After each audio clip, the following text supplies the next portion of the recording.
when we evaluate verbal and nonverbal communication, we want to identify strategic value. We don't want to just know if somebody's lying or not, because honestly, if you want to believe somebody is lying, you'll believe that they're lying. So here's the 4-step process that we use as certified forensic interviewers, not to catch people lying, but to gather strategic intelligence on what they're thinking and feeling at any moment in time. And it starts here. Oh, we just went through that. If I was a professional speaker, I would have showed you the slide when we talked about those things. Hopefully you got those. We're good? Here we go. If we want to get strategic value, the first thing we want to do is at the beginning of the conversation, establish somebody's behavioral norm. If we want to think about what does people's behavior look like when they're nervous, there is literally an infinite number of possibilities. There are 6 factors that can determine how our behavior changes. And all 6 of those factors will be weighted differently depending on who we are, who we're talking to, where the conversation is taking place, and what we perceive the consequences of this conversation to be. So when you take that, we're all different. Our personal biography is all different. How we interact with the world is all different. When you start there, then factor in 6 different factors that can be weighted differently. There is literally no way to categorize all of them. So instead of trying to find out what someone looks like when they're uncomfortable, let's go back to our good friend, the scientific method, and set a control before we ever go for a variable. And the control is, how does somebody look, act, and sound at the beginning of a conversation when they're comfortable? And it doesn't have to be sitting on the couch watching the ball game comfortable. It's just when they walk in the room, that's their baseline of comfort for this conversation. Over the course of the conversation, I want to be able to see, do they appear to get more uncomfortable, especially at stressful moments, or do they actually become more comfortable over the course of the conversation? So in order to do that, we have to set the norm first. Now there's a couple ways to do this. How many of you at the start of your business conversations with internal or external customers, clients, employees, how many of you just kind of chat for a couple of minutes to break the ice and build rapport and those types of things? Great. How many of you do it with strategic intent in order to understand what they look like when they're comfortable so you can know what they look like when they're uncomfortable later? Let's start this afternoon. At the beginning of your conversations when you're chatting people up, please ask them, not a whole lot, 3 to 5 tops, whatever feels comfortable in your conversation. Ask them a handful of questions that they should be comfortable answering. Please don't make them yes or no questions, because if you just get yes, yes, yes, yes, that's going to be no help to you whatsoever once you get into the meat of your conversation. Talk about traffic, talk about weather, talk about coffee, talk about sports, talk about whatever's new in town. Talk about whatever you feel like you guys have in common enough that you can discuss that they should be comfortable talking about. And when they do, ask yourself, what do they look, act, and sound like when they're comfortable? That's your baseline. As the conversation continues, now we can look for deviances. But we can't identify the deviations if we don't know what the baseline looked like first. How many of you interview job candidates? You can cheat in an ethical way. Every job candidate you interview has either filled out an application or given you a resume. And at the top of said resume or application is their name, address, email address, and phone number. We like to refer to that as ground truth. You know the answer and you have it right in front of you. At the start of every single candidate interview my team participates in, we start by saying, Jason, thank you very much to come meet with us today to talk about this position. We're excited to get to know more about you. Obviously, at the end of every conversation, we need to enter everyone's information into the system. And I like to take a minute to double check just to make sure I've got it right before I enter it. If you don't mind, if you could just take a quick second and verify for me the correct spelling of your last name, your current mailing address. Should I need to get a hold of you later on, the best email address to reach you, the best telephone number to reach you? Should they have any discomfort giving you that information? Baseline. Those of you that interview employees for any reason, we do the same thing. Thank you very much. We'll get started in just a minute. Before we do, anytime we have an opportunity to speak with someone, we like just to take a moment to ask them to verify their information to make sure we have it correct for benefits purposes. Is anybody say, no, give my benefits to somebody else. I'm not worried about it.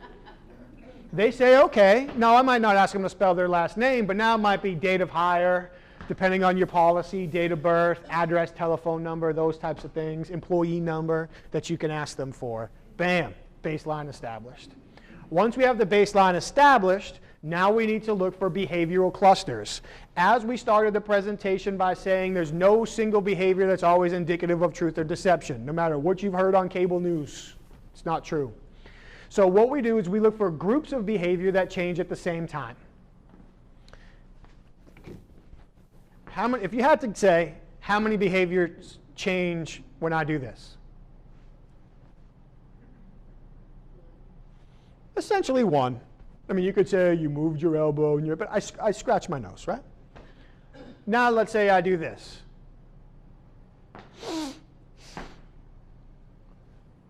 How many behaviors was that? Yes, half a dozen, give or take, depending.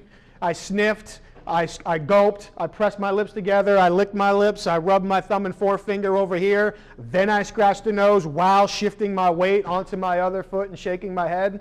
Might be 10. I scratched the nose. So if all you're looking for is the nose scratch, you saw it. But if we don't see the totality of the behavior that accompanies it, we're missing the greater message. Why not? How many of you have been told when somebody crosses their arms, they're defensive?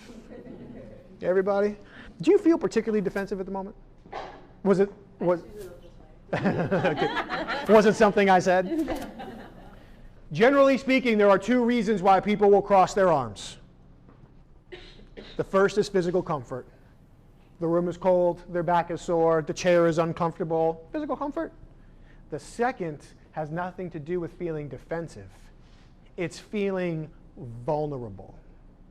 And when you think about feeling vulnerable, we can feel vulnerable for any number of reasons that range from positive to negative.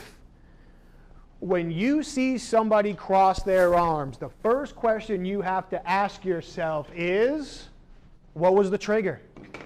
What just changed in the environment immediately prior to them crossing their arms? What did I say? What did they say? What changed around us? If there's no trigger and it happened at a random time, then it can mean any random thing, and I would likely file that under physical comfort. Now, if we can identify the trigger, we need to read the totality of their behavioral change, which means when we see their arms cross, often the next place we need to look is their face.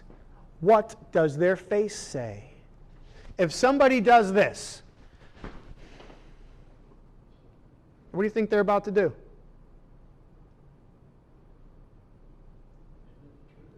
They're about to give in. They're about to accept whatever alternative you proposed. They might not feel great about it, but they're about to capitulate. Now, if somebody does this,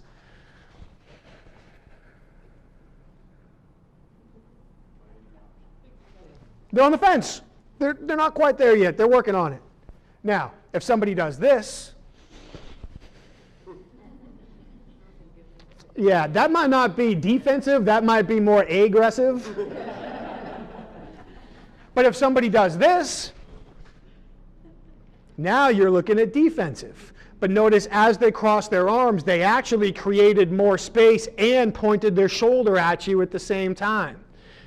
So please, it's not as simple as somebody crossing their arms. What else is associated with the arm? What other behaviors are associated with the arms when they cross? And what was the trigger that caused it? Identifying the trigger is the third step in gaining strategic value from our observations. I will promise you this. It is more, when a behavior changes is more important than what behavior changes. I promise you that. There are so many factors, and we are all so different. When the behavior changes is more important than what behavior changes. We're going to tie it to the trigger. If you see somebody's behavior change and we can't tie the trigger to it, at best, our determination is unreliable. We might not be wrong, but it's unreliable if we can't tie it to the trigger. The final step is to evaluate the totality of everything we see and everything we hear within the context of the situation. I am a proud father of an 18-month-old son. And he goes to daycare, and we're really happy with the daycare. My wife is an HR executive, by the way. Were you laughing at me or her? Yes. When I take my son to daycare, he actually just transitioned rooms, and he seems to really like all his teachers in his new room. In his previous room, there were 3 teachers, 2 of which he adored, 1 of which he didn't like. I think she's all right. I don't see a problem with her, but for whatever reason, he didn't like her. That's fine. He doesn't have to like anybody in this world. He doesn't want to, except for me and his mom and his grandparents. So if I took him into daycare, and I don't even have to look up, if I take him into daycare and he's kicking his legs and pushing away from me, is the teacher he likes working or the teacher he doesn't like working? No, likes. He's pushing away. Now, if I walk in and I'm taking my shoes off and looking down, and he starts kicking his feet and clutching on tight, is the teacher he likes working or the teacher he doesn't like working? And I know before I ever have to look up. And it's not that he's kicking the feet. Kicking the feet tells me he wants something, but what he's doing up here tells me whether that's good or bad. And for all of you that are parents, you have thousands of experiences like that. Unfortunately, for many of us, we take all of these intuitive skills that we've learned in our families, and we lock them in the car when we go to work. Focus on the context of the situation. The context is going to be the driver that brings this all together for us.